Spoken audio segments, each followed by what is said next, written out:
સરસ વારંવાર આપણા ગામની અંદર દર સાલ ઉત્સવ થાય છે અને ખૂબ ખંતથી ઉમંગથી તમે બધા હરિભક્તો આયોજન કરી ભલે ઘણા બધા લોકો અહીંયા ન રહેતા હોય છતાં પણ આવીને આપણા ગામમાં આવો સરસ શાકોત્સવને જોતા હોય તો હાલે જ છે. અત્યારે બધા મચી પડ્યા અહીંથી જઈને. આ ભગવાનની દયા છે. હમણે જ મેં કીધું ત્યાં હતા ને આપણે ઈસંડ, મેં કીધું રોજ તો યાદ નથી કરતા પણ ક્યારેક યાદ કરવું જ્યારે રોટલો મોઢામાં નાખીને કે ભગવાનના લીધે થઈને મળે છે. કાયમ યાદ નથી કરી શકતા આપણે. આપણી પ્રણાલિકા જો સરસ, ભવિષ્યનું પેઢી આ બધી મજબૂત છે. ઓળા ગામનું ભવિષ્ય વ્યવસ્થિત છે, વાંધો આવ્યો નથી. ના ખરું, બધા જો ને હમણાં આટલા ફોટો પડાવવા આવી ગયા બધા. તો આજે શાકોત્સવ નિમિત્તે, પાટોત્સવ નિમિત્તે પણ વસ્તુ એક છે કે સરસ સ્વામી અહીંયા આવે છે અને કથા વાર્તાનો લાભ આપે છે. અને તમને બધાનો ઉત્સાહ, ઉમંગ દિન પ્રતિદિન વધતો રહ્યો છે. હમણાં સ્વામી વાત કરીને વચ્ચે ગાળો જતો રહ્યો, પણ પાછું જાગૃત અવસ્થા આવી ગઈ છે અને જાગૃત અવસ્થા લાવવી જ પડે. મારે જે કીધું ને, ખટકો રાખવાનો સત્સંગમાં, અને ખટકો ના હોય તો પછી મજા આવે જ નહીં સત્સંગમાં. બાકી રોટલા શાક તો બધાને મળે છે, પણ એ નિમિત્તે આપણે ભેગા થઈ અને ભગવાનનું ભજન થાય કે બે ભગવાનની વાત સંભળાય અને ભાગવતની કથાનો લાભ. આજ કેટલા દિવસ છે? પૂરું થઈ ગયું? 5મા દિવસ પૂરું થઈ ગયું. હવે લાડવા ખાવાના. તો જો આ દુનિયામાં ભગવાનને કેટલું સુખ કરી આપ્યું છે.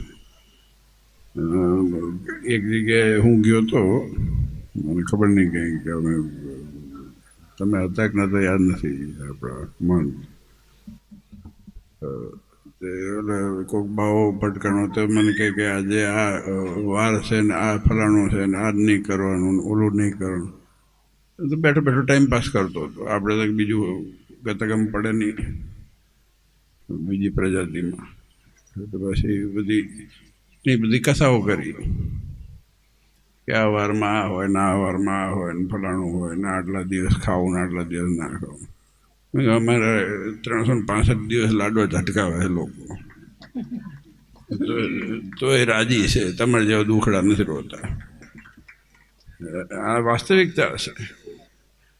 એ દાડાનું કંઈક કાઢ્યું કે આ દિવસ ને આ રંગ ને આ ફલાણું. મેં કે આ પંચાયતમાં પડીએ તો ઉખડીએ ક્યારે? આ વાસ્તવિકતા છે. આ દુનિયાની અંદર છે ને ઘણા લોકો હોય. આ તો મેં હમણાં કચ્છમાં વાત કરી હતી, સ્વામી હતા ને. મેં કીધું જો આપણે ભગવાન મળ્યા ને તો આપણે ભાગ્યશાળી છે કે આ દોરા અને ધાગાથી દૂર રહ્યા છીએ. નહીં તો હેરાન થઈ જાય છે માણસ. એ કાળો પહેરો ને વાદળી પહેરો જે આવે બધા પહેરે નીકળી જાય. હવે આપણે લટકાઈને ફરવાના બધા. સોમવાર કરો ને મંગળવાર કરો ને રહ્યો કયો વાર? ફલાણી વીટી પહેરી અને શુકરની હોય. જો આનાથી મોટી મૂડી દુનિયામાં ક્યાં છે? જો આ જો બધા ભેગા થઈને આવું રમે છે, અને કમ્ફર્ટેબલ કેટલું લાગતું હશે ગામમાં? તમે વિચાર કરો. સભાની અંદર આવી રીતે નાચી કૂદી શકે?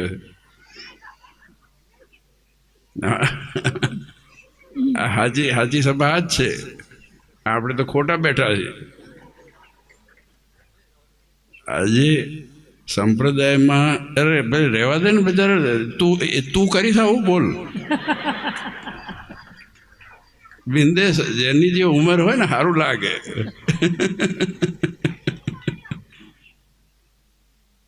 બસ બાજવાનું નહીં, હવે ધક્કા નહીં મારવાના, થોડાક મારો.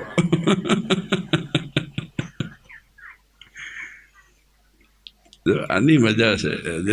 આજે આપણા દીકરા દીકરીઓ ભગવાનના સ્થાનમાં કે મંદિરમાં કે ગમે તે જગ્યાએ એ આનંદ કરી શકે. આનાથી મોટું અક્ષરધામ ક્યાં શોધવા જવું છે? વિચાર કરો. અને એને કોઈ ભય નથી, કોઈ બીક નથી. નહીં તો લોકો તો અત્યારે પેલા નતા ઓલા કહેતા કે હુઈ જા બાવા આવશે.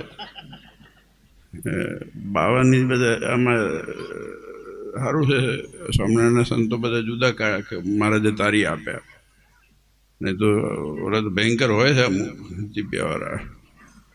હવે એ ઓછા થઈ ગયા છે. એ બિઝનેસ નથી ચાલતો બહુ. એક જ છે આજુબાજુમાં. પણ એમાં બધું પડાય એવું નથી. બધું આપણને ભગવાન મળ્યા ને આરામથી જો માપે રાખી આરામ મર્યાદામાં રહી આનંદ કરી લેવો. હું કાયમ કહું છું જરીકે આપણે પ્રેમથી હસો મજા કરો, પણ મર્યાદામાં રહીને બસ. અને આ ભગવાને આપ્યું છે, આપણે અછત સાની છે. તમે વિચાર કરો, શું આપણામાં એટલી પાત્રતા છે કે આપણને આટલું બધું મળે? પણ ભગવાન ભેગા થયા તો આ બધું ભેગું થઈ ગયું છે. એટલે હું તો કાયમ માનું છું. એટલે એક વાર છે ને મને યાદ આવ્યું, જો આ વાત ઉપર બાપજી પાસે હું ગયો તો બહુ વર્ષો પહેલાં, જ્યારે 13-14 વર્ષનો હશે ત્યારે. એટલે કંઈક ખીજાયો હું. બાપજીને કીધું કંઈક હશે વાત સંપ્રદાયની જતી. આવી રીતે કેવી રીતે ચાલે? ખખડાય કે હું ખીજાણો બાપજીને. તો કે તમે શું માથે લઈને ફરો છો? કરતા તો ભગવાન છે. તો પછી ઘડી ખીજાલો જ નીકળ્યો, પણ પછી હોઈ ગયો ને પછી વિચાર કર્યો. મતલબ મેં કહ્યું આ સાચી છે. આપણે ખોટું વજન લઈને જ ફરીએ દુનિયા આખાનું.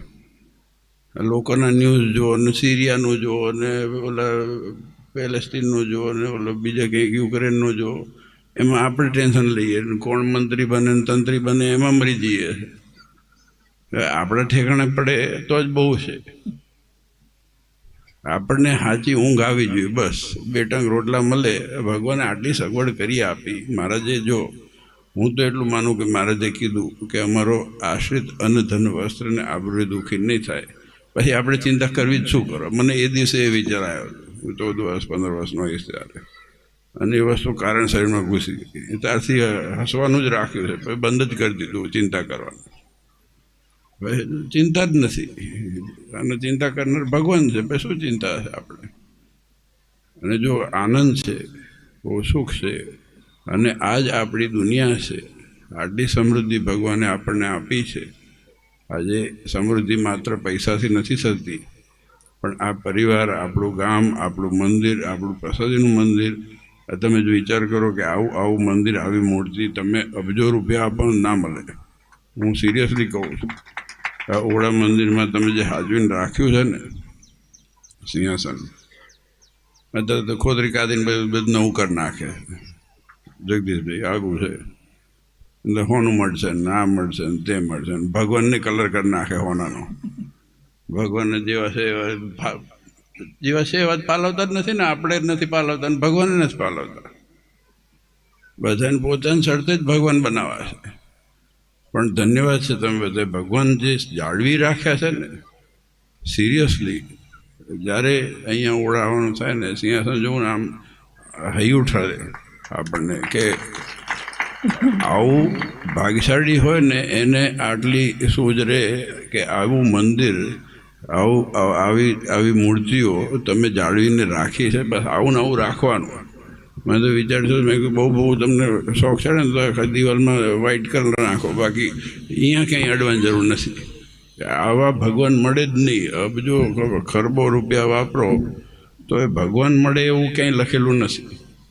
નહીં તો આ બધા મોટા મહાનુભાવો છે ને બધા, જે બધા તિજોરીમાં જ ભગવાન રાખતા હોય, કાઢે મૂડાવે તારે ભગવાનને.